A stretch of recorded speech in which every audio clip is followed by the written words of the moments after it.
The Left Hand of Darkness is a bit like Star Trek. There's this guy named Genly I. Well, sometimes Genry. Certain people have problems pronouncing L's, aka Estroven, aka his slightly homosexual lover, but not.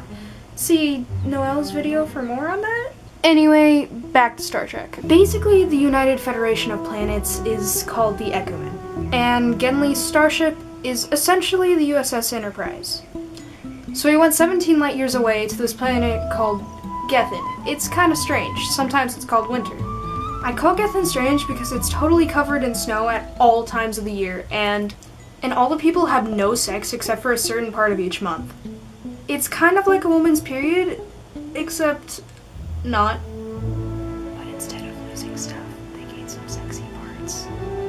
Once Genly gets to Gethin, he lands his little cruiser ship on this country named Karhide. There, Genly meets his somewhat love interest named Estroven. He's the Prime Minister. Remember him. The king, who gets preggo at one point, weird, I know, says that his country, Karhide, won't join the Galactic Federation. Wait, is that Star Wars? Whatever. So, Genly decides to travel the country and leave the capital city of Erhenring and meet a bunch of people. So he comes across these fortune teller people called the Foretellers. You know, fortune teller, foretellers. You get the picture. So Genly meets this guy named Fax. Faxe? It's F-A-X-E. Nobody really knows. We kind of just assume. So Genly meets this guy named Fax. He's like a dreamweaver sort of person. Basically, a bunch of people just come together and do this sort of ritual thing. It's to answer the asker's question. The more obscure the question, the more obscure the answer. And the more specific the answer. You get the picture. In the group, there's one who's in Kemer, there's one who's a pervert, which is basically like the equivalent of being gay in our society. It's the fact that they stay as, like, one gender, essentially, I think. Yeah, that's what it is. And then there's, like, a few others. During all this, Genly's almost boyfriend, Estroven, is exiled by the basically Mad King at this point. And so he travels to this place called Orgorain, which sounds a lot like Oregon. So if I slip up and say Oregon, you know why. Genly heads to Oregon at the same time to see if he can have better luck with this government sort of people. The Orgorain commensals, which are basically the 33 people that make up the government, openly welcome him, which is kind of surprising considering that he was kind of like, whoa, in Karhide. Everything seems to be going good at first. He got a nice crib, he has some nice friends high in the government, aka code name for that didn't work last time, except for Estroven, because, you know, that relationship is... But the commensals seem to be working with him in a way that the king in Karhide wouldn't ever do with him. So he just kind of goes along with it.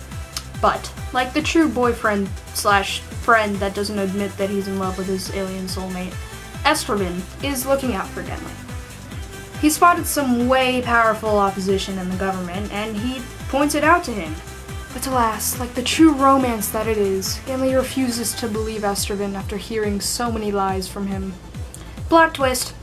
In the night, Genly is whisked away by the police and sent to a voluntary farm in the far north of Oregon, Orgorain. The prisoners are drugged, enslaved, tortured, and killed by using the climate against them, because, you know, it's winter, it's really cold. There, Genly is basically on the brink of insanity, and he's about to die. And he bonds with this guy named Asra. Both of them are dying from the drugging. Basically what it does is tries to keep Gethenians out of Kemer, because a bunch of people in Kemer, in a tight enclosed space, not a good thing. I watch Natural Geographic, or Nature Planet, one of the two. I don't know which one it is. The one with a bunch of animals. Yeah, that one. But since Genly is not Gethenian, it just kind of messes him up, and he has a really deep conversation with this dude, and he realizes a bunch of stuff about himself.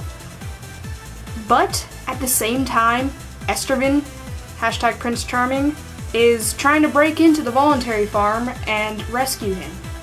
How romantic. He manages to forge some papers and save his princess from the grips of the farm. And together, the two make their daring escape over the most inhospitable land you will ever see on the side of Antarctica, because it's really snowy. Did I mention that? And eventually, they become friends, and they finally understand each other through this journey, which I will explain right now. So they pack bags, grab food, and head for the border between Orgarain and Karhide again. So they're heading back to where they were before. But along their journey, sexual tension arises, and it comes to an all-time high. It kind of looms over Genli and Estervin, or Gestervin, as we have come to call them, because that is their ship name. As Estervin enters Kemmer, he kind of toys with the idea of being with Genli. But the somewhat clueless Genli only realizes the true tension after it's a little too late. Eventually, Genli decides to teach Estervin how mind speaks, so they can never lie to each other, but then it also saves them at some points because they can't see each other through the snowstorms, so they talk to each other through their minds. It's a little weird for Estervin, though. It's kind of like, you're invading my privacy, stop it.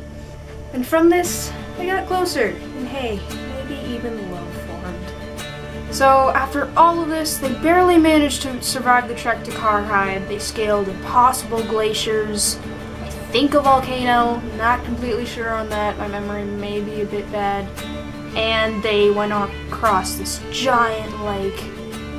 They survived. Go team. So when they reach the border, Estervin decides to sacrifice himself for Genli's sake. And it's so saddening. Feels, man. Feels. No, but all jokes aside, I have to say Genli did mourn Estervin like a person would if they did lose their partner. Though, before his death, Estervin managed to convince Genli to call his mothership down so that he can kind of start the chain of events that would lead the planet into the Ikamen. And so Genli finally accomplished his goal. King Argivan finally accepted the proposal from the Ikamen on behalf of Karhide. To finish his journey, Genli decided to travel to the land of Esther, which is Estervin's homeland. There he went to speak with Estervin's father and son.